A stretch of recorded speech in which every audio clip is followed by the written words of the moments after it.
सास का मायका प्रेम। रिद्धि की सास को हर वक्त अपने मायके का गाना गाने की आदत थी। अरे बस करना माँ, मामा का ये किस्सा तो 50 बार पहले भी सुना चुकी है। अरे हाँ, तो क्यों ना बताऊं। तेरे चाचा तो उस वक्त हाथ झाड़ कर खड़े हो गए थे। तब मामा ही था तेरा जो आगे आया और मदद की। देखो अब ठीक है ना, जो हो गया सो हो गया। क्यों एक बात को हमेशा गाती रहती हो। अब तो बहू घर आ गई है, उसे तो सबको मान कर चलना है ना, कि सिर्फ सास का मायका ही समझेगी वो। तभी वहाँ रिद्धि आ जाती है। माँ, आज मैं घर जा सकती हूँ? माँ को मेरी बहुत याद आ रही है। शादी के बाद एक बार भी नहीं गई। हाँ तो कौन जाता है। अरे मेरी शादी के बाद जब मैं विदाई होकर आई, इतना बड़ा ससुराल मेरा, खाने वाले 10 लोग और बनाने वाली मैं सिर्फ एक। ऐसा लग रहा था जैसे सिर्फ खाना बनाने के लिए ही ब्याह किया है। वो तो मेरा भाई था, गांव से एक काम करने वाली चाची को भेज दिया जो मेरा हाथ पटाती थी, और उसको पैसा, खाना, कपड़ा, रहने के लिए कमरा, वो सब किसने दिया था? तुम्हारे भाई ने। ये मामला रोज का था। ससुर भी जब गुस्सा होते तो वो सारी बात कह देते जो उनके मन में इतने समय से चल रही थी। मेरा भाई, भाभी, भतीजा, भतीजी सब छुड़वा दिया। मैंने जीवन भर सिर्फ तुम्हारे परिवार वालों से निभाया, लेकिन अब भी चैन नहीं है तुमको। बहू के सामने सास को लगा कि उसकी बेइज्जती हो रही है।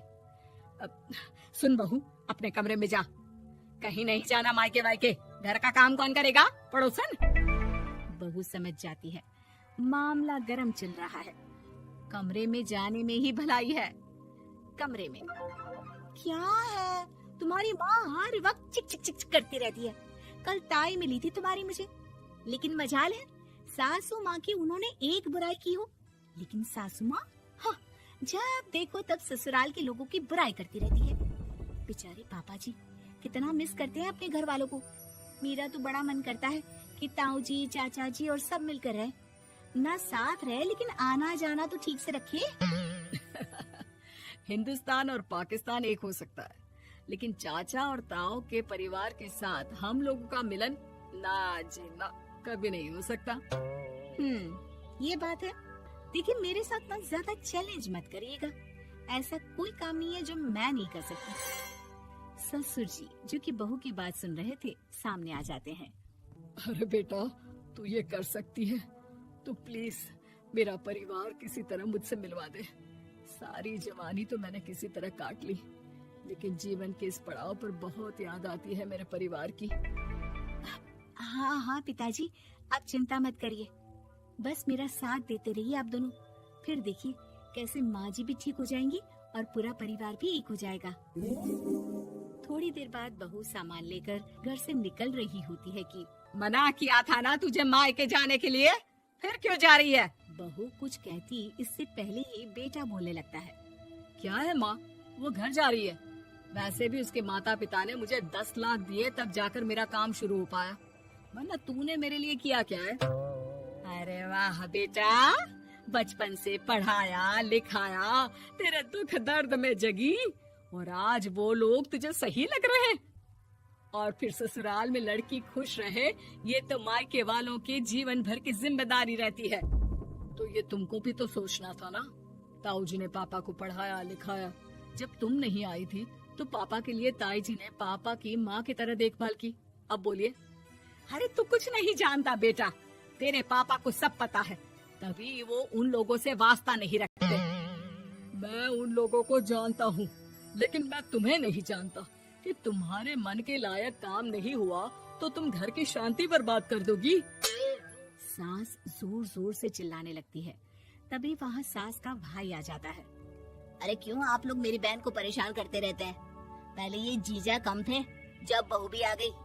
बहन, मैंने तो 30 साल पहले ही बोला था, अपना हिस्सा ले और छोड़ इन लोगों को, चल अपने साथ। बहू समझ जाती है कि मामा ससुर की नजर किस पर है। देखा, तुम लोग मुझे अकेला मत समझना, मेरा भाई खड़ा है आज भी मेरे लिए। बहू मायके जाती है और आते वक्त साथ में एक नौकरानी ले आती है। अरे बहू, कुछ खाने को दे दे। अरे आंटी, क्यों भाभी को परेशान करती रहती हो? उनके भाई ने मुझे जिम्मेदारी दी है। किसी भी चीज की परेशानी नहीं होनी चाहिए भाभी को। जो चाहिए मुझे बोलने का। आय हाय, बहू के मायके वालों का इतना दखल। ये मेरा घर है, कोई कल का आए इसे पूरा कैप्चर कर ले, ये बर्दाश्त नहीं होगा मुझसे। क्या हो गया सासू माँ? क्यों सुबह सुबह चिल्ला रही हैं? चमेली, ओ चमेली, क्या कहा था मेरे भाई ने तुझे? अरे दीदी बहुत तेज है आपकी सासू माँ। मैंने तो बोला कुछ चाहिए तो मांग लो मुझसे।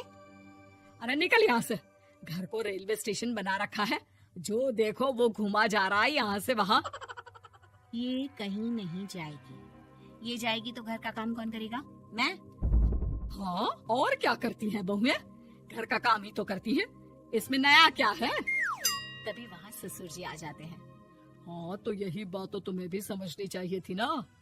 आज बहू के मायके से नौकर आ गया तो तुम्हें बुरा लग रहा है? अरे तो उस वक्त गर्मा गर्म खाना तो सबने खाया ना। ऐसा तो नहीं है कि मेरे मायके का नौकर था तो सिर्फ मेरे लिए बनाता था। अरे निकालो इसे, फिलहाल बाद में बात करती हूँ।